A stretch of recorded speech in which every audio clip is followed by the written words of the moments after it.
Hey friends.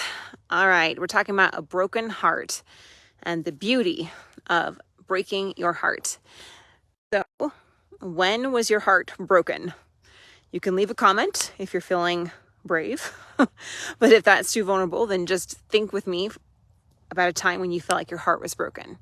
My mentor asked me this question today, and I realize I've had quite a journey with the idea of a broken heart, and it doesn't mean the same thing to me as it used to. Now, of course, I have a lot of understanding and compassion for the feelings of a broken heart, but I've really come to understand that it really means separation from our source or distancing ourselves from God, our creator. And that's what causes that feeling of brokenness. And that our heart is actually never broken. It only feels pure love. But what's actually breaking is the part of our mind or our head that had a certain idea about the way things were meant to be. Anytime we have someone else be our source, like our source of acceptance, our source of security, our source of love, our source of passion, our source of fun, our source of safety, if we have them be that fills those needs for us, and then they don't do that anymore, that is what causes that feeling of loneliness.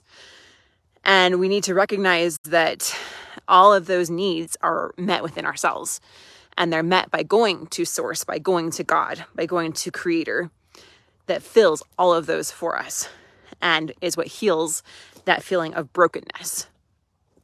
Recently in my own life, I just had someone betray my trust. There we go. It's back.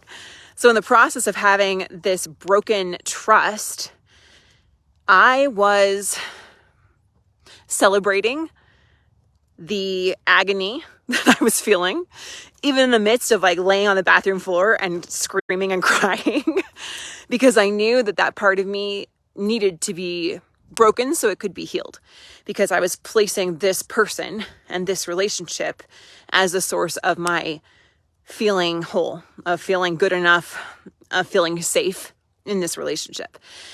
And it still was excruciating. It still was painful. Healing can still be very painful sometimes. It's like we've got this wound, we've got these false beliefs or these false ideas about life and ourselves, and they're there for a reason, right? They come to serve to protect us, but they often hold us back and they keep us from that true alignment that we want with God and with our true selves. And the process of breaking that, detaching from that limiting belief or from that false placement of what we want from these other people instead of going to God for these things that we're wanting is painful. But just like lancing a wound, my daughter Naomi just got a really bad wound, and it was actually an abscess, and she had to get it lanced, and it was gross and it was painful and it was necessary.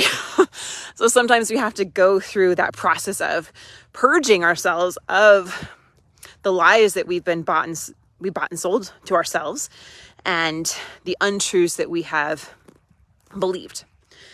And there's healing that comes as we go through that process of breaking. And so to me, that is the beauty of a broken heart, is that then we can uncover who we really are and what our true source of those needs are, which is God and our true self. And so every time I see that things are breaking in my life or crumbling, I see the good, or at least I'm striving to. I'm not perfect at it, but striving to look more for the good in it and to see what Heavenly Father, God's source, is causing to move through me and what He's wanting to have created.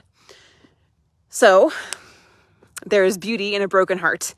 It helps humble us, it helps teach us, and it helps us become more willing to see ourselves and to see our life as God does. So I just wanted to offer that to you today with all my heart and my love, and hope that you're having a fabulous day.